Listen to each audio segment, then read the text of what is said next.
Hello students, मैं कृष्णपाल सिंह, सहायक आचार्य भूगोल आज उपस्थित हूँ आपके सामने एक नए वीडियो के साथ। और आज हम अपने इस वीडियो में बात करेंगे पृथ्वी के अंतर्जात बलों की। पृथ्वी के आंतरिक भूभाग में उत्पन्न होने वाली जो शक्तियाँ हैं उन्हें अंतर्जात बल या विवर्तनिक हलचलों के नाम से जाना जाता है। तो ये विवर्तनिक शक्तियाँ या फिर अंतर्जात बल पृथ्वी के धरातल के आंतरिक भाग में उत्पन्न होते हैं और आंतरिक क्षेत्र में इन बलों की वजह से धरातलीय क्षेत्र पर बहुत बड़े पैमाने पर असमानताएं उत्पन्न होती हैं। इसीलिए अंतर्जात बल जो है पटल विरूपणी बल के नाम से भी जाने जाते हैं। तो यहाँ पर हम इस अंतर्जात बलों की कौन कौन से तरीके हैं, किस प्रकार से इसमें अंतर्जात बल कार्य करते हैं, तो उनका यहाँ पूरा वर्गीकरण हम देखेंगे। तो चलिए देखते हैं।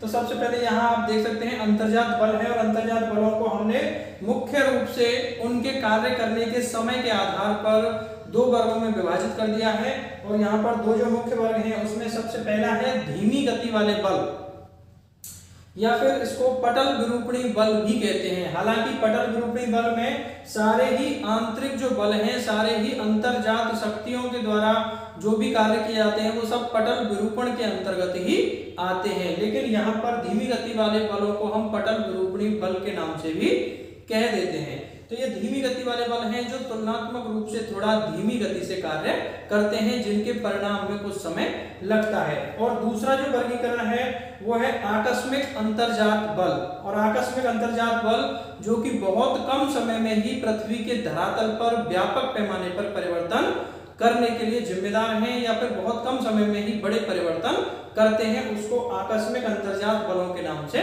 जानते हैं। तो सबसे पहले हम बात करते हैं धीमी गति वाले या पटल विरूपणी बलों की कि धीमी गति वाले बल कौन से हैं। तो यहाँ पर धीमी गति वाले जो अंतर्जात बल हैं उनको मुख्य रूप से दो वर्गों में विभाजित किया गया है। और दो वर्गों में पहला है महादेश जनक बल या फिर उसको महाद्वीप निर्माणकारी बल के नाम से भी जानते हैं। तो ये महाद्वीप निर्माणकारी बल और दूसरा है पर्वत निर्माणकारी बल, अर्थात पर्वतों का निर्माण करने वाले बल। तो इस प्रकार से हमने धीमी गति वाले जो बल हैं उनको दो वर्गों में विभाजित किया, महाद्वीप निर्माणकारी बल और पर्वत निर्माणकारी बल।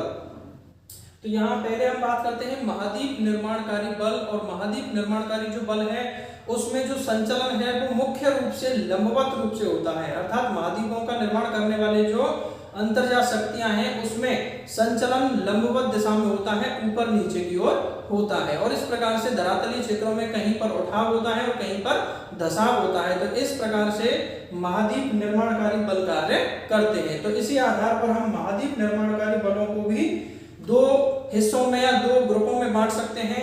एक तो है ऊपरीमुखी बल और दूसरा है अधोमुखी बल। अर्थात यदि इससे पहले मैंने बताया कि महाद्वीप निर्माणकारी जो बल हैं वो लंबवत गति करते हैं, अर्थात उसमें चट्टानों का जो संचलन है वो ऊर्ध्वाधर रूप से होता है, ऊपर या नीचे की तरफ होता है। तो उसी आधार पर, दिशा के आधार पर ही महाद्वीप निर्माणकारी बलों को हमने दो वर्गों में, दो हिस्सों में बांटा। एक ऊपरीमुखी बल जिसमें धरातलीय क्षेत्रों का उत्थान होता है या बल नीचे से ऊपर की ओर, ऊपर की दिशा में कार्य करता है। और दूसरा है अधोमुखी बल जिसमें बल नीचे की दिशा में कार्य करता है।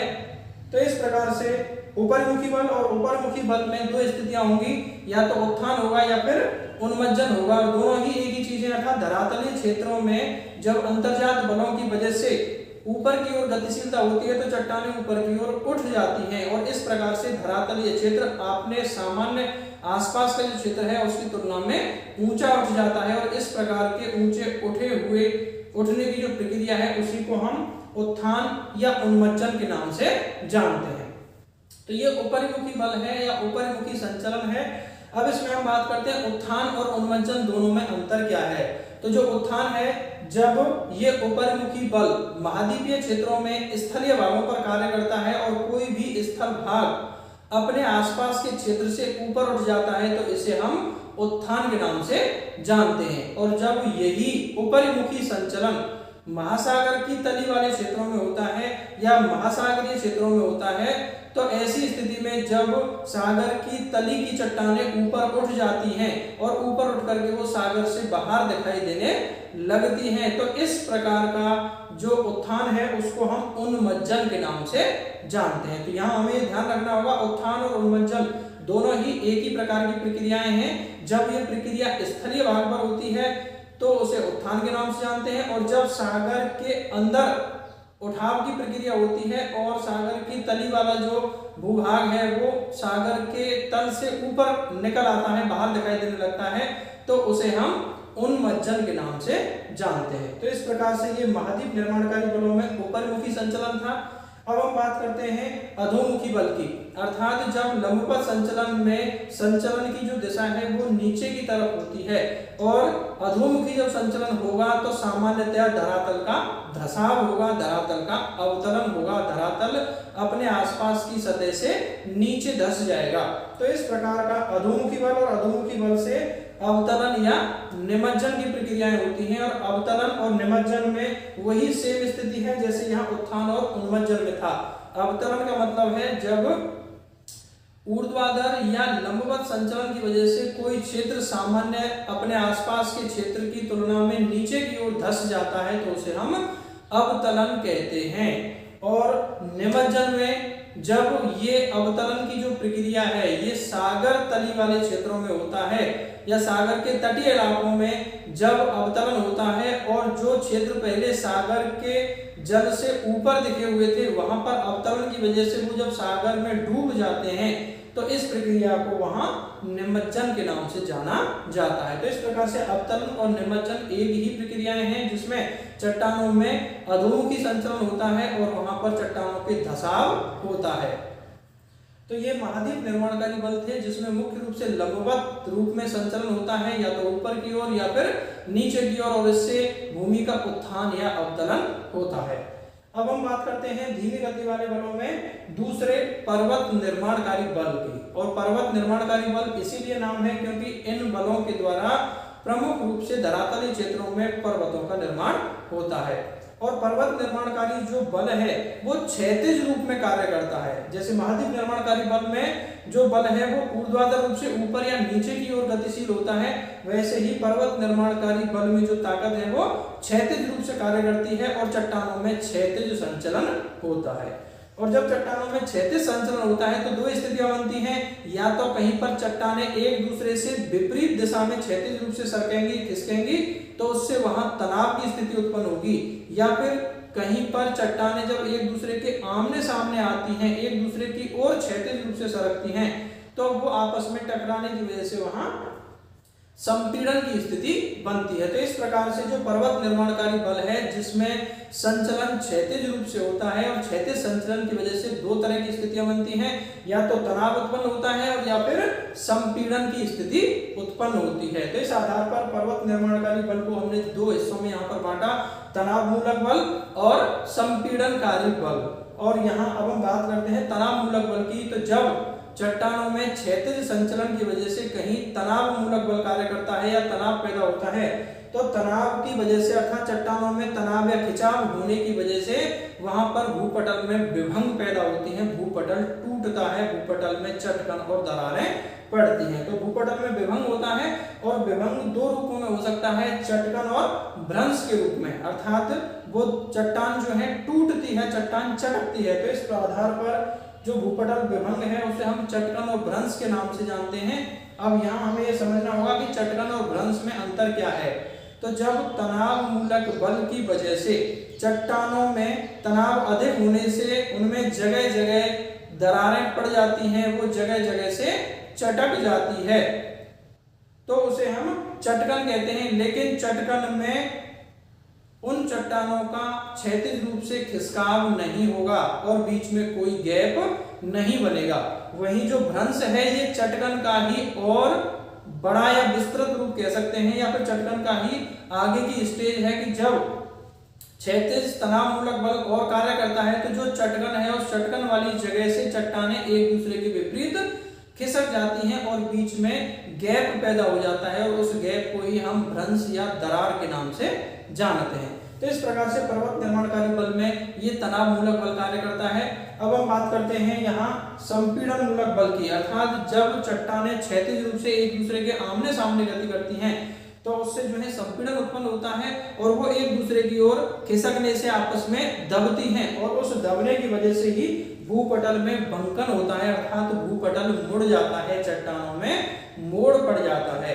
और इसी को हम भूपटल बंकन या मोड़ को ही हम दो रूपों में यहाँ वर्गीकृत किया गया है, संबलन और बलन। तो पहले हम बात करते हैं बलन की। तो जब क्षैतिज अंतर्जात शक्तियां या संपीड़न मूलक जो बल है, जब आपस में एक दूसरे की ओर चट्टानें खिसकती हैं तो उनमें बलन या मोड़ पड़ते हैं और जब वो मोड़ अपेक्षाकृत छोटे क्षेत्र में होता है तो उसको हम बलन के नाम से जानते हैं। वहीं संबलन बलन का ही बड़ा रूप है। जब ये बलन की प्रक्रिया या मोड़ बनने की प्रक्रिया काफी विस्तृत क्षेत्र पर होती है तो उस विस्तृत आकार के बलन को ही संबलन के नाम से जाना जाता है। तो बलन और संबलन में केवल क्षेत्रीय विस्तार का ही अंतर है। बलन तुलनात्मक रूप से छोटे क्षेत्र का है और संबलन बलन का ही एक बड़ा रूप है। और यहाँ संबलन की दो स्थितियां हैं या संबलन के दो भाग हो सकते हैं। जब उस संबलन में ऊंचा उठा हुआ जो भाग है उसे हम उत्संबलन के नाम से जानते हैं और संबलन में जो बलन का निचला भाग है, नीचे की ओर धंसा हुआ भाग है, वो अवसंबलन के नाम से जाना जाता है। क्योंकि जब चट्टानों में मोड़ पड़ेगा तो मोड़ पड़ने से उसमें एक भाग उसका ऊपर की ओर उठेगा और एक भाग नीचे की ओर धंसेगा और इस प्रकार से बलन के दो हिस्से होंगे, एक बलन का शीर्ष होगा और एक बलन का गर्त या अभिनति वाला भाग होगा।